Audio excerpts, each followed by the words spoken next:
कळवण सुरगाण्यात महिलांचा प्रतिसाद 78.42% अधिक मतदान। आता निकालाची प्रतीक्षा। 15व्या विधानसभेसाठी बुधवारी मतदान पार पडलं। राज्यभरात सरासरी एकूण 65% मतदान झालं। मतदानाच्या दिवशी सकाळपासून मतदान केंद्रावर मतदारांची गर्दी पाहायला मिळाली। तर नाशिकच्या कळवण सुरगाणा विधानसभा मतदारसंघात एकूण 78.42% मतदान झालं। मतदान केंद्रावर महिलांनी मोठ्या प्रमाणात गर्दी केल्याचं पाहायला मिळालं। यावेळी लाडकी बहीण योजनेचा प्रतिसाद मतदारांच्या रांगेच्या माध्यमातून दिसून आला। तालुक्यात आभोणा रवळजी येथे किरकोळ बाचाबाचीची घटना घडल्या, मात्र पोलिसांच्या तात्काळ मध्यस्थीने तेथे वादावर पडदा पडला। मतदानाच्या दिवशी स्वयंस्फूर्तीनं नागरिक देखील मतदानासाठी येत होते।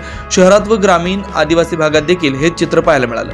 उमेदवार नितीन पवार, जीवा गावित, जिल्हा परिषदेच्या माजी अध्यक्षा जयश्री पवार, नगराध्यक्ष कौतिक पगार, बाजार समितीचे सभापती धनंजय पवार, जिल्हा परिषदेचे माजी सभापती रवींद्र देवरे यासह तालुक्यातील नेत्यांनी मतदान केंद्रावर भेटी दिल्या। त्यामुळे आता मतदारसंघातील जनता कोणाला कौल देणार हे बघणं महत्त्वाचं ठरणार आहे। 9 न्यूज महाराष्ट्रासाठी प्रतिनिधी धनंजय बोरसे, कळवण।